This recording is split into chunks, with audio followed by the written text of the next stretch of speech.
हरे कृष्ण। आप सभी का दिन शुभ हो।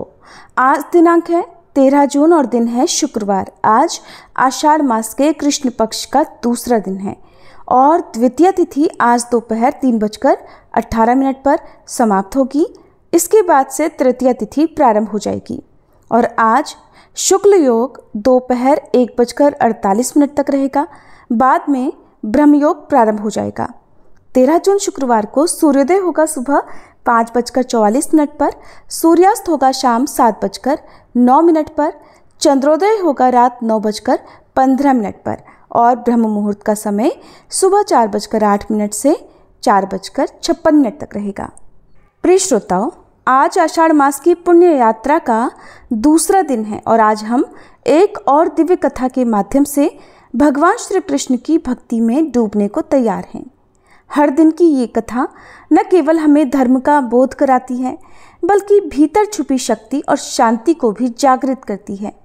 आज की इस पावन घड़ी में हम प्रार्थना करते हैं उन मधुर मुस्कान वाले ठाकुर जी से, हे कृष्ण कन्हैया, जहाँ दुख है वहाँ सहारा बनो, जहाँ अंधेरा है वहाँ उजियारा बनो, हर मन में भरोसा, हर जीवन में प्रकाश दो, भक्ति का बीज बो दो जो युगों तक फलता रहे। तो आइए पूरे मन से आज की कथा में प्रवेश करें और जीवन को थोड़ा और प्रभु के निकट ले जाएं। और अगर ये कथाएं आपके दिल को छू रही हों तो अपने स्नेह से वीडियो को लाइक जरूर करें। जय श्री कृष्ण। श्री ब्रह्मा जी कहते हैं, हे महामते, भगवान शंकर की जटा में जो दिव्य जल आकर स्थित हुआ उसके दो भेद हुए, क्योंकि उसे पृथ्वी पर उतारने वाले दो व्यक्ति थे। उस जल के एक भाग को व्रत, दान और समाधि में तत्पर रहने वाले गौतम नामक ब्राह्मण ने भगवान शिव की आराधना करके भूतल तक पहुंचाया, जो संपूर्ण लोकों में विख्यात हुआ, तथा दूसरा भाग बलवान क्षत्रिय राजा भगीरथ ने इस पृथ्वी पर उतारा। इसके लिए उन्हें नियमों का पालन करते हुए तपस्या द्वारा भगवान शंकर की आराधना करनी पड़ी थी। इस प्रकार एक ही गंगा के दो स्वरूप हो गए। एक समय की बात है, महर्षि गौतम कैलाश पर्वत पर गए और मौन भाव से कुशा बिछाकर उस पर बैठे। फिर पवित्र होकर इस स्तोत्र का गान करने लगे। गौतम कहने लगे, भोग की अभिलाषा रखने वाले जीवों को मनोवांछित भोग प्रदान करने के लिए पार्वती सहित भगवान शंकर उत्तम गुणों से युक्त 8 विराट स्वरूप धारण करते हैं। इस प्रकार विद्वान पुरुष प्रतिदिन भगवान महादेव जी की स्तुति किया करते हैं। महेश्वर का जो पृथ्वीमय शरीर है वह अपने विषयों द्वारा सुख पहुंचाने, समस्त चराचर जगत का भरण पोषण करने, उसकी संपत्ति बढ़ाने और सभी का अभ्युदय करने के लिए है। शांतिमय शरीर वाले भगवान शिव ने जगत की सृष्टि, पालन और संहार करने के लिए पृथ्वी के आधारभूत जल का स्वरूप धारण किया है। उनका वह लोक प्रतिष्ठित रूप सभी लोगों को सुख पहुंचाने तथा धर्म की सिद्धि करने का भी हेतु है। महेश्वर, आपने समय की व्यवस्था करने, अमृत का स्तोत्र बहाने, जीवों की सृष्टि, पालन और संहार करने तथा प्रजा को मोह, सुख और उन्नति का अवसर देने के लिए सूर्य, चंद्रमा तथा अग्नि का शरीर धारण किया है। हे ईश, आपने जो वायु का रूप ग्रहण किया है उसमें भी एक रहस्य है। सभी लोग प्रतिदिन बढ़ें, चले फिरें, शक्ति का उपार्जन करें, अक्षरों का उच्चारण कर सकें, जीवन कायम रहे और अनेक प्रकार के आमोद प्रमोद की सृष्टि हो, इसीलिए आपका वह रूप है। हे भगवान, इसमें तनिक भी संदेह नहीं कि अपने आप को आप ही ठीक ठीक जानते हैं। भेद के बिना न कोई क्रिया हो सकती है, न धर्म हो सकता है, न अपने या पराये का बोध होगा, न दिशा, अंतरिक्ष, द्युलोक, पृथ्वी तथा भोग और मोक्ष का ही अंतर जान पड़ेगा। अतः महेश्वर, आपने ये आकाश रूप ग्रहण किया है। धर्म की व्यवस्था करने का निश्चय करके आपने ऋग्वेद, सामवेद, यजुर्वेद, उनकी शाखाओं और शास्त्रों का विभाग किया है तथा लोक में भी इसी उद्देश्य से गाथाओं, स्मृतियों और पुराणों का प्रसार किया है। ये सब शब्द स्वरूप ही हैं।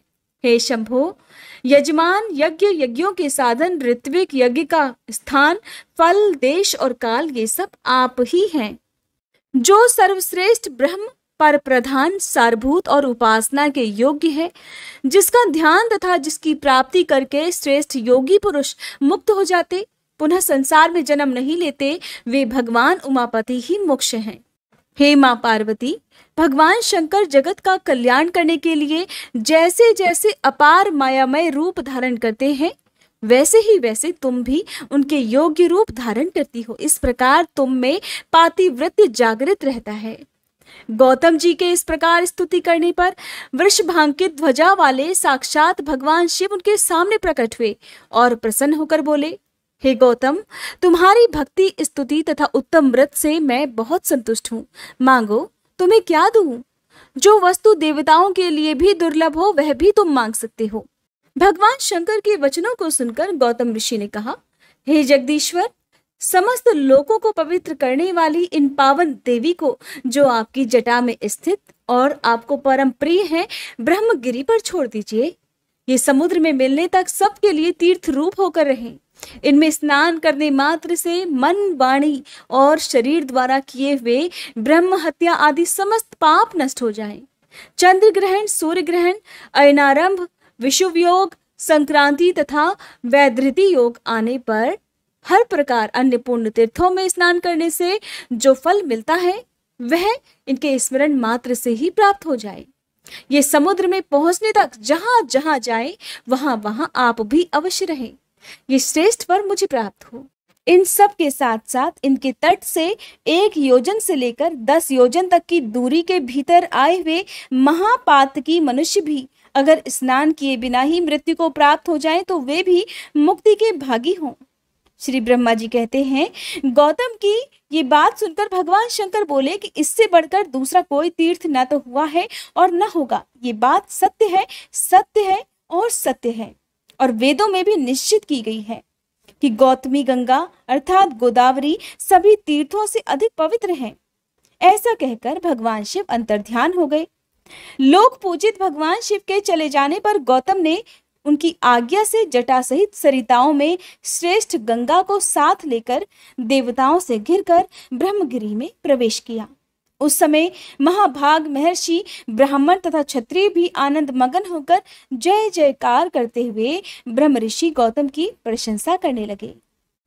पवित्र और संयत चित्त वाले गौतम ने जटा को ब्रह्मगिरि के शिखर पर रखा और भगवान शंकर का स्मरण करते हुए गंगा जी से हाथ जोड़कर कहा, 3 नेत्रों वाले भगवान शिव की जटा से प्रकट हुई माता गंगा, तुम सब अभीष्टों को देने वाली और शांत हो। मेरा अपराध क्षमा करो और सुखपूर्वक यहाँ से प्रवाहित होकर इस समस्त जगत का कल्याण करो। हे देवी, मैंने तीनों लोगों का उपकार करने के लिए तुम्हारी याचना की है और भगवान शंकर ने भी इसी उद्देश्य की सिद्धि के लिए तुम्हें दिया है। अतः हमारा ये मनोरथ असफल नहीं होना चाहिए। गौतम का ये वचन सुनकर भगवती गंगा ने उसे सहर्ष स्वीकार कर लिया और अपने आप को 3 स्वरूपों में विभक्त कर स्वर्गलोक, मर्त्यलोक और रसातल में फैल गई। स्वर्गलोक में उनके 4 रूप हुए, मर्त्यलोक में वे 7 धाराओं में बहने लगी और रसातल में भी उनकी 4 धाराएं हुई। इस प्रकार एक ही गंगा के 15 आकार हो गए। गंगा देवी सर्वत्र है, सर्वभूत स्वरूपा है, सभी पापों का नाश करने वाली तथा संपूर्ण अभीष्ट वस्तुओं को देने वाली है। वेद में सदा उन्हीं के यश का गान किया जाता है। जिनकी बुद्धि अज्ञान से मोहित है, वे मर्त्यलोक के निवासी समझते हैं कि गंगा केवल मर्त्यलोक में ही है, पाताल अथवा स्वर्ग में नहीं है। भगवती गंगा तो जहां तक पहुंचकर सागर में मिली हैं, वहां तक वे देवमयी मानी गई हैं। महर्षि गौतम के छोड़ने पर वे पूर्व समुद्र की ओर चली गई। उस समय देवर्षियों द्वारा सेवित कल्याणमयी जगन माता गंगा की मुनि श्रेष्ठ गौतम ने परिक्रमा की। इसके बाद उन्होंने देवेश्वर भगवान त्रयंबक का पूजन किया। उनके स्मरण करते ही करुणा सिंधु भगवान शिव वहां प्रकट हुए और पूजा करके तब महर्षि गौतम ने कहा, देव देव महेश्वर, आप संपूर्ण लोगों के हित के लिए मुझे इस तीर्थ में स्नान करने की विधि बताइए। गौतम की बात सुनकर भगवान शिव बोले, हे महर्षि, गोदावरी में स्नान करने की संपूर्ण विधि भी सुन लो। पहले नांदी मुख में श्राद्ध करके शरीर की शुद्धि करो, फिर ब्राह्मणों को भोजन कराएं और उनसे स्नान करने की आज्ञा लें। तदंतर ब्रह्मचर्य का पालन करते हुए गोदावरी नदी में स्नान करने के लिए जाएं और ध्यान रहे कि उस समय पतित मनुष्यों के साथ किसी भी प्रकार का वार्तालाप न करें। जिसके हाथ पैर और मन भलीभांति संयम में रहते हैं वही तीर्थ का पूरा पूरा फल प्राप्त करता है। दुर्भावना का परित्याग करके अपने धर्म में स्थिर रहे और थके मांदे पीड़ित मनुष्यों की सेवा करते हुए उन्हें यथा योग्य अन्न दे। जिनके पास कुछ नहीं है ऐसे साधुओं को वस्त्र और कंबल दे।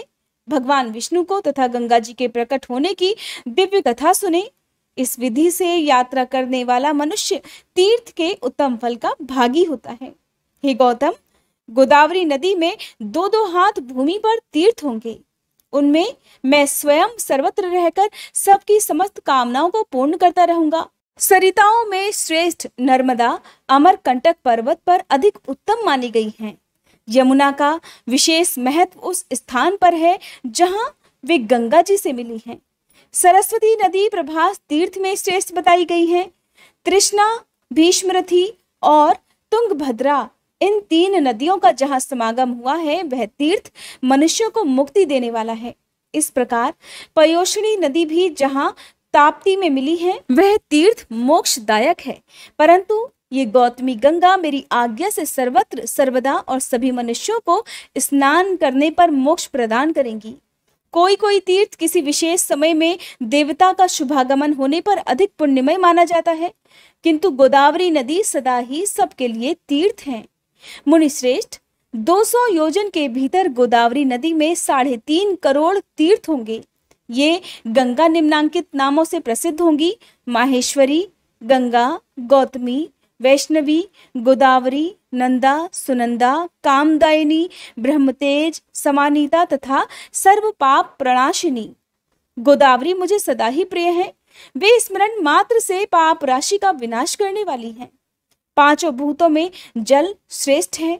जल में भी जो तीर्थ का जल है वही सर्वश्रेष्ठ माना गया है। तीर्थ जल में भी भागीरथी गंगा श्रेष्ठ है और उनसे भी गौतमी गंगा श्रेष्ठ मानी गई है, क्योंकि वे भगवान शंकर की जटा के साथ लाई गई थी। अतः इनसे बढ़कर कल्याणकारी तीर्थ दूसरा कोई नहीं है।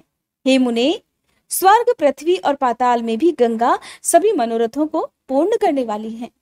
श्री ब्रह्मा जी कहते हैं, नारद, इस प्रकार साक्षात भगवान शंकर ने संतुष्ट होकर महात्मा गौतम को गोदावरी नदी का जो महात्म्य बतलाया था वही मैंने तुमको विस्तार पूर्वक सुनाया है।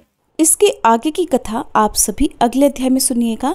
अब सुनिए एक और पौराणिक कथा। श्री व्यास जी के शिष्य परम बुद्धिमान लोमहर्षण जी ने एकांत में बैठे हुए अपने पुत्र उग्रश्रवा नामक सूत से कहा कि बेटा, तुम ऋषियों के आश्रमों पर जाओ और उनके पूछने पर सभी धर्मों का वर्णन करो। तुमने मुझसे जो संक्षेप में सुना है वो उन्हें विस्तार पूर्वक सुनाओ। मैंने महर्षि वेद व्यास जी के मुख से समस्त पुराणों का ज्ञान प्राप्त किया है और वह सब तुम्हें बता दिया है। इसलिए अब मुनियों के समक्ष तुम उनका विस्तार के साथ वर्णन करो। प्रयाग में कुछ महर्षियों ने जो उत्तम कुलों में उत्पन्न हुए थे साक्षात भगवान से प्रश्न किया था। वे यज्ञ करने के योग्य किसी पावन देश को जाना चाहते थे। भगवान नारायण ही सबके हितैषी हैं। वे धर्मानुष्ठान की इच्छा रखने वाले उन महर्षियों के पूछने पर बोले, मुनिवरों, ये सामने जो चक्र दिखाई दे रहा है इसकी कहीं कोई तुलना नहीं है। इसकी नाभि सुंदर और स्वरूप दिव्य है। ये सत्य की ओर जाने वाला है। इसकी गति सुंदर और कल्याणमयी है। तुम लोग सावधान होकर नियम पूर्वक इसके पीछे पीछे जाओ। तुम्हें अपने लिए हितकारी स्थान की प्राप्ति होगी। ये धर्ममय चक्र यहाँ से जा रहा है। जाते जाते जिस स्थान पर इसकी नेमी जीर्ण शीर्ण होकर गिर पड़े उसी को पुण्यमय प्रदेश समझना। महर्षियों से ऐसा कहकर भगवान अंतर्ध्यान हो गए और वह धर्मचक्र नैमिषारण्य के गंगावर्त नामक स्थान पर गिरा। तब ऋषियों ने निमिषीर्ण होने के कारण उस स्थान का नाम नैमिष रख दिया और नैमिषारण्य में बहुत लंबे समय तक चलने वाले यज्ञों का अनुष्ठान आरंभ कर दिया। वहीं तुम भी जाओ और ऋषियों के पूछने पर उनके धर्म विषयक संशयों को दूर करो।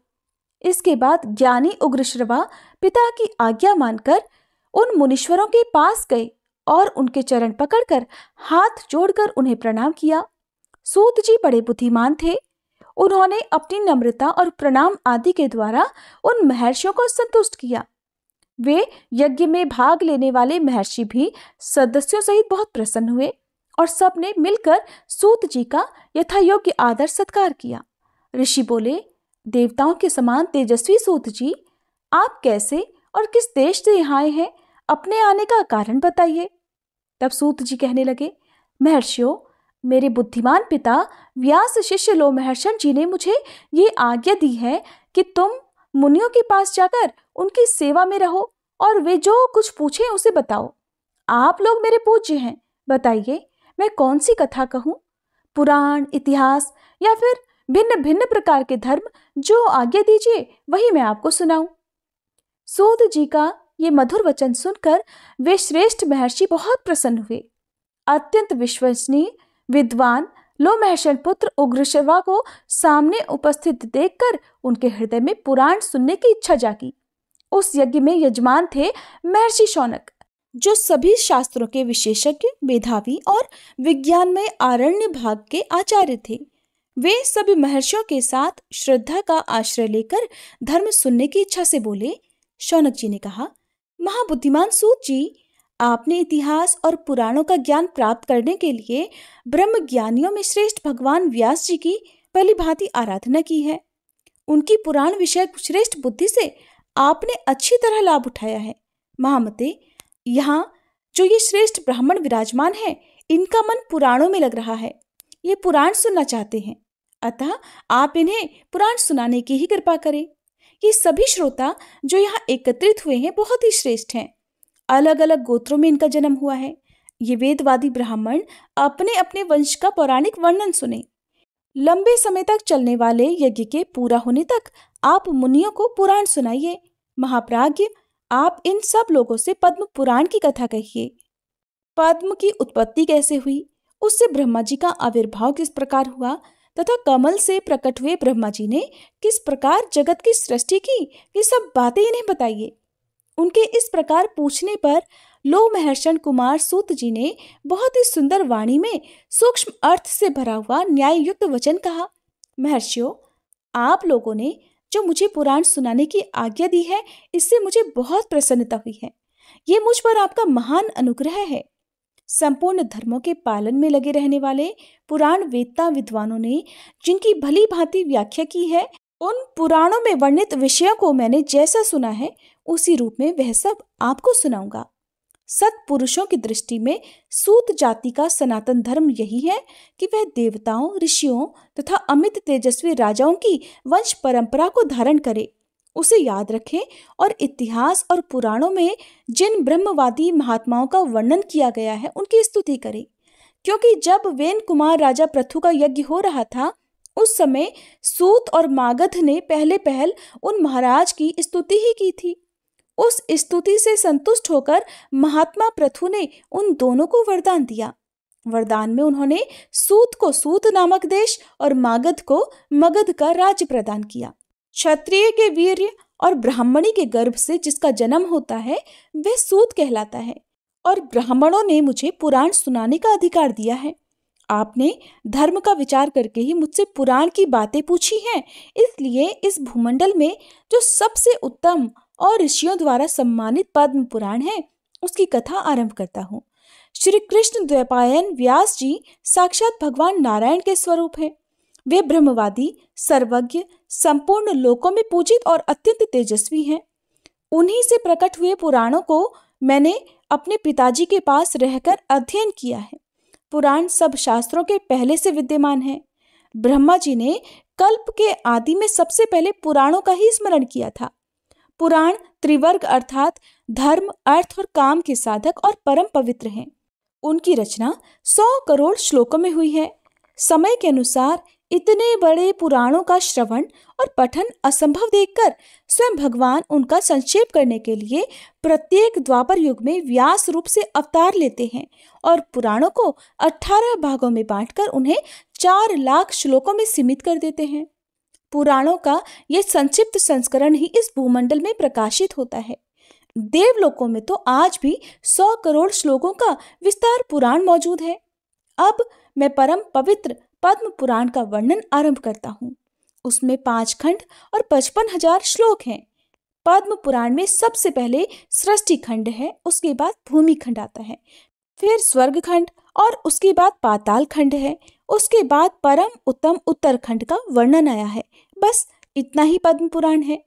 भगवान की नाभि से जो महान पद्म अर्थात कमल प्रकट हुआ था, जिससे इस जगत की उत्पत्ति हुई है, उसी के वृतांत का आश्रय लेकर यह पुराण प्रकट हुआ है, इसीलिए इसे पद्म पुराण कहते हैं।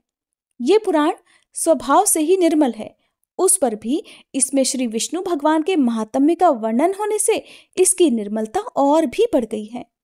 देवाधिदेव भगवान विष्णु ने पूर्व समय में ब्रह्मा जी के प्रति जिसका उपदेश किया था और ब्रह्मा जी ने जिसे अपने पुत्र मरीचि को सुनाया था, वही ये पद्म पुराण है। ब्रह्मा जी ने ही इसे जगत में प्रचलित किया है। सूत जी कहते हैं, महर्षियों, जो सृष्टि रूप मूल प्रकृति के ज्ञाता और इन भावात्मक पदार्थों के दृष्टा हैं, जिन्होंने इस लोक की रचना की है, जिन्होंने योग का आश्रय लेकर संपूर्ण चराचर जीवों की सृष्टि की है, जो समस्त भूतों और अखिल विश्व के स्वामी हैं, उन सच्चिदानंद परमेश्वर को मैं नमस्कार करता हूँ। फिर ब्रह्मा, महादेव, इंद्र, अन्य लोकपाल और सूर्यदेव को एकाग्र चित्त से नमस्कार करके ब्रह्म स्वरूप वेद व्यास जी को प्रणाम करता हूँ। उन्हीं से इस पुराण विद्या को प्राप्त करके मैं आपके समक्ष प्रकाशित करता हूँ।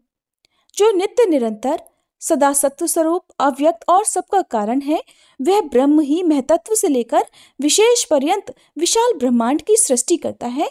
ये विद्वानों का निश्चित सिद्धांत है। सबसे पहले हिरण्यमय अर्थात तेजोमय अंड में ब्रह्मा जी का प्रादुर्भाव हुआ।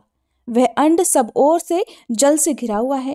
जल के बाहर तेज का घेरा और तेज के बाहर वायु का आवरण है, अर्थात वायु से घिरा हुआ है। वायु आकाश से और आकाश भूत आदि अर्थात तामस अहंकार से घिरा हुआ है। अहंकार को महतत्व ने घेर रखा है और महतत्व अव्यक्त मूल प्रकृति से घिरा हुआ है। उक्त अंड को ही संपूर्ण लोकों की उत्पत्ति का आश्रय बताया गया है। इसके सिवा इस पुराण में नदियों और पर्वतों की उत्पत्ति का बार बार वर्णन हुआ है। मनवंतरों और कल्पों का भी संक्षेप में वर्णन है। पूर्व समय में ब्रह्मा जी ने महात्मा पुलत्स्य को इस पुराण का उपदेश दिया था।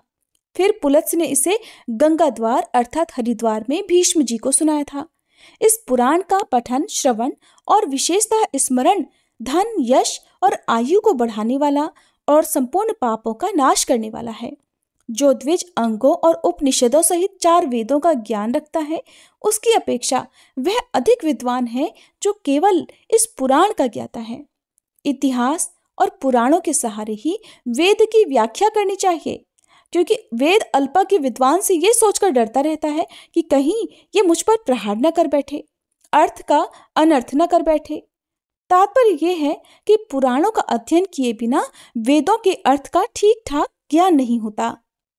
ये सुनकर ऋषियों ने सूत जी से पूछा, मुने, भीष्म जी के साथ पुलत्स्य ऋषि का समागम कैसे हुआ? पुलत्स्य मुनि तो ब्रह्मा जी के मानस पुत्र हैं। मनुष्यों को तो उनका दर्शन होना बड़ा दुर्लभ है। महाभाग, भीष्म जी को जिस स्थान पर और जिस प्रकार पुलत्स्य जी का दर्शन हुआ, वह सब हमें बताइए। सूत जी ने कहा, महात्माओं, साधुओं का हित करने वाली विश्व पावनी महाभागा गंगा जी जहाँ पर्वत मालाओं को भेद कर बड़ी तेजी से बाहर निकली है, वह महान तीर्थ गंगा द्वार के नाम से विख्यात है। पितृभक्त भीष्म जी वही निवास किया करते थे। वे ज्ञानोपदेश सुनने की इच्छा से बहुत दिनों से महापुरुषों के नियम का पालन करते थे। स्वाध्याय और तर्पण के द्वारा देवताओं और पितरों की तृप्ति तथा अपने शरीर का शोषण करते हुए भीष्म जी के ऊपर भगवान ब्रह्मा बहुत प्रसन्न हुए। वे अपने पुत्र मुनिश्रेष्ठ पुलत्स्य जी से इस प्रकार बोले, बेटा, तुम कुरुवंश का भार वहन करने वाले वीरवर देवव्रत के, जिन्हें भीष्म भी कहते हैं, पास जाओ। उन्हें तपस्या से निवृत्त करो और इसका कारण भी बतलाओ। महाभाग भीष्म अपनी पितृ भक्ति के कारण भगवान का ध्यान करते हुए गंगा द्वार में निवास करते हैं। उनके मन में जो जो कामनाएं हो उसे शीघ्र पूर्ण करो, देर नहीं होनी चाहिए।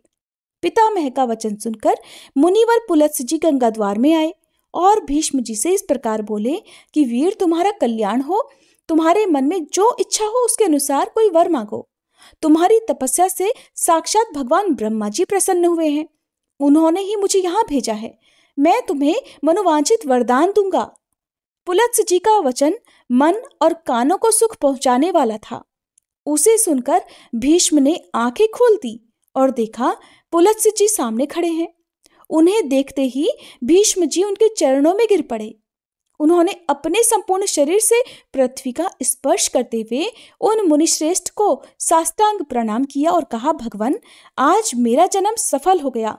आज का दिन बहुत ही सुंदर है क्योंकि मुझे आपके विश्ववंदित चरणों का दर्शन जो प्राप्त हुआ है।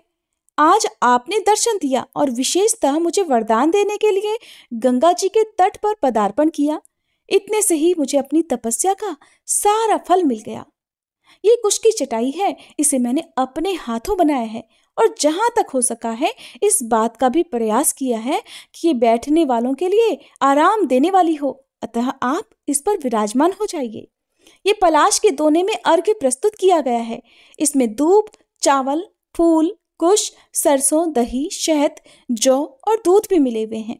प्राचीन काल के ऋषियों ने यह अष्टांग अर्घ्य ही अतिथियों को अर्पण करने योग्य बताया है। अमित तेजस्वी भीष्म के ये वचन सुनकर ब्रह्मा जी के पुत्र पुलत्स्य मुनि कुश के आसन पर बैठ गए।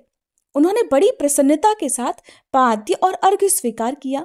भीष्म जी के इस शिष्टाचार से उन्हें बड़ा संतोष हुआ। वे प्रसन्न होकर बोले, महाभाग, तुम सत्यवादी, दानशील और सत्य प्रतिज्ञ राजा हो।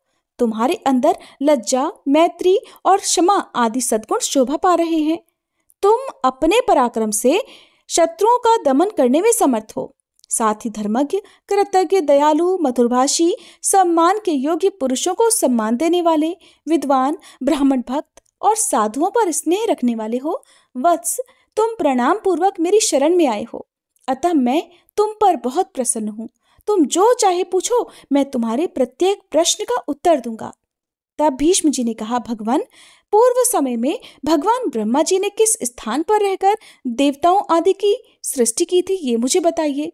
उन महात्माओं ने कैसे ऋषियों तथा देवताओं को उत्पन्न किया, कैसे पृथ्वी बनाई, किस प्रकार आकाश की रचना की और किस प्रकार इन समुद्रों को प्रकट किया, भयंकर पर्वत, वन और नगर कैसे बनाए, मुनियों, प्रजापतियों, श्रेष्ठ सप्तऋषियों और भिन्न भिन्न वर्णों को, वायु को, गंधर्वों, यक्षों, राक्षसों, तीर्थों, नदियों, सूर्य आदि ग्रहों तथा तारों को भगवान ब्रह्मा ने किस प्रकार उत्पन्न किया, इन सब बातों का वर्णन कीजिए।